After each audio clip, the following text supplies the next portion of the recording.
Hello and welcome to Thai Nguyen News. My name is Thai Nguyen and now today's headlines.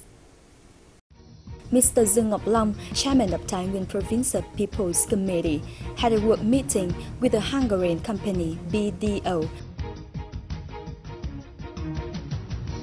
Songkhon review its socio-economic situation in the year 2013. Spratly and Parasol Islands, the landmark of Vietnamese soul.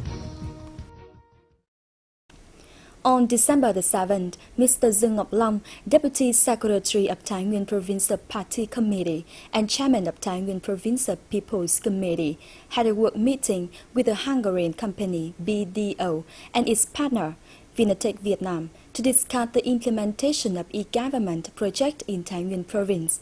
Leaders of related departments attended the meeting.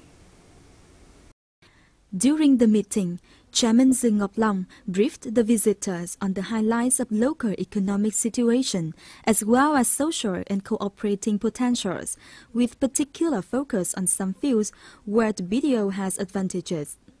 Currently, Thai Nguyen Province as well as other provinces in the country is actively boosting the preparatory steps for the implementation of e-government and high-technology projects.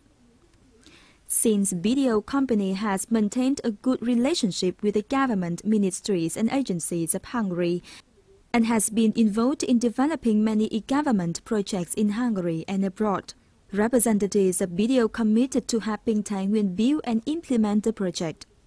Moreover, BDO is able to seek preferential credit sources from the government of Hungary to implement the e-government projects in Thai Nguyen. Basing on actual deployment of the e-government projects in Thai Nguyen, representatives of related departments, BDO company and its partner Vinatech discussed the difficulties, challenges and solutions to implement the project effectively. The chairman of Thai Nguyen Provincial People's Committee highly appreciated the goodwill of BDO company and its partner in helping Thai Nguyen implement this project, and assigned all the departments concerned to coordinate with the companies to consider development of the project. Songkhon People's Committee recently had a conference to review its socio-economic situation in the year 2013 and announce orientations and the tasks for the year 2014.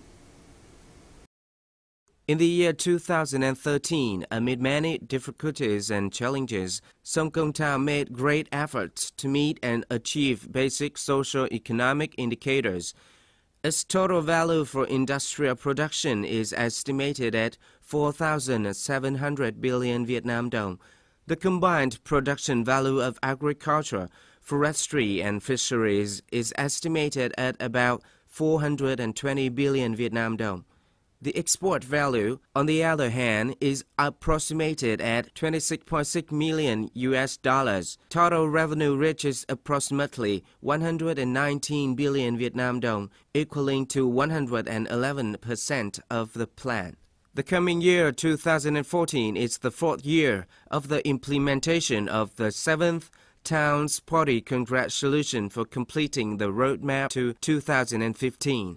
According to which the town will become a city. The town has made close directions on specific solutions, such as solving problems to boost business, strengthening the mobilization of capital and its efficient use, developing high-quality oriented business and services. Furthermore, it also focuses on the implementation of assisting solutions, encouraging the development of agriculture and forestry production, building new rural communes in 4 different communes, particularly the 2 piloted ones, and reviewing revenue sources to ensure the state budget plan. On top of it all is strengthening administrative reforms comprehensively from town down to the bases, building a project of the highway separating administrative borders, handling cases on impairing traffic corridor safety, and the construction and organization of activities celebrating the party and spring 2014 safely, economically and joyfully. In our program today, we would like to invite our audience to continue following the historical path in returning to the past to discover the historical evidence showing the legal right of Vietnam over Trường Sa and Hoàng Sa archipelagos through the multi-episode reportage, Vietnam Wherein Lies the Soul of Vietland. In volume 52 of the work, it is further recorded that in the third month of the spring of the year of the rat under the 15th year of the Gia Long era, 1816, the king sent his navy and the Hoàng Sa flotillas to Hoàng Sa to further explore the routes on the high sea.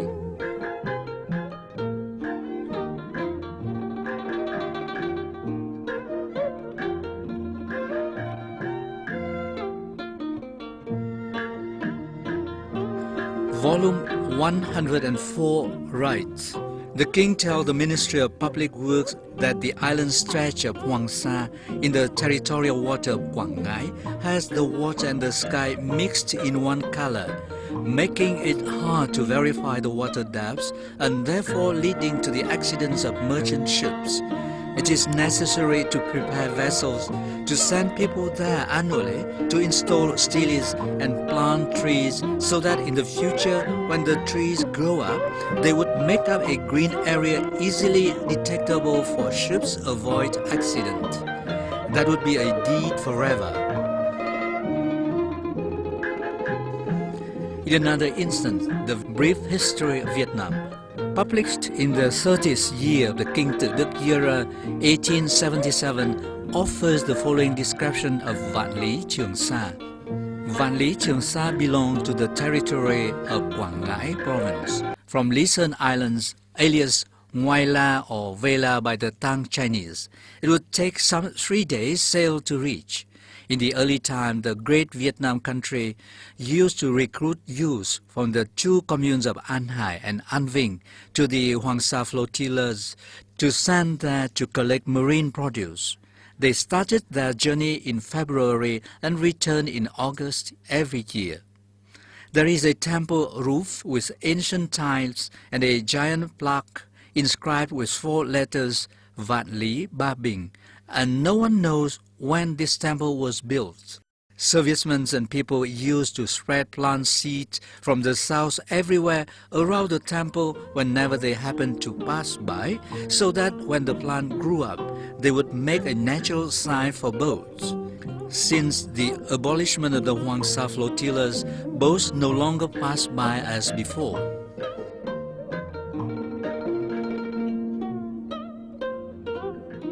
Royal Catalogue of Đại Nam is a complete work on history and politics compiled by the Nguyen Course in 8 years and published in 1881. It provides a rather complete source of detailed description of all the court's orders and reports throughout 50 years, from the first year of the Gia Long era in 1802 to the fourth year of the Tự Đức era in 1851, as well as the implementation of such orders by the ministries. Let's continue with some other news. On the 8th December in Liên Minh Commune, Thai Nguyen Department of Agriculture and Rural Development held the groundbreaking ceremony to inaugurate the route of Chang Sa Đèo Nhô upgrade project in Võ Nhai district. The project, undertaken by Thai Nguyen Department of Agriculture and Rural Development, involves the upgrading of Chang Sa Đèo Nhô route, 9 kilometers in length, going through Liên Minh and Chang Sa Commune, Võ Nhai district. The route is designed according to level 5 of mountain road standard, with road bed width of 6.5 meters, 3.5 meters of which is covered with tar. Moreover, 9 combined sewer overflow sections will be built on this route. The total investment for the construction and upgrade of the route amounts to 55.5 billion Vietnam dong, coming from the Asian Development Bank and national and provincial reciprocal capital. The project is scheduled to complete in the next 18 months. Over the 5 years of establishing and development, the Center's scientific research activities aiming at improving and multiplying forestry varieties achieved great success in increasing economic value and productivity in the field of forestry in Thai Nguyen Province by putting more emphasis on the multiplication of forestry varieties. especially on fast-growing timbers for forestation and providing good materials such as acacia, sandalwood, Manglasia conifer. In order to increase productivity and quality of forestation, the center has built and perfected the technique of afforesting using some species such as acacia, sandalwood, chinaberry, Manglasia glauca for the northern mountainous provinces. Inspired by its recent successes, the center will continue to expand and develop the technology in the field of forestry, joint agriculture, community forestry, forest and water resources management and disaster reduction. That's come to end the program today. Thanks for your watching. Goodbye and see you next time.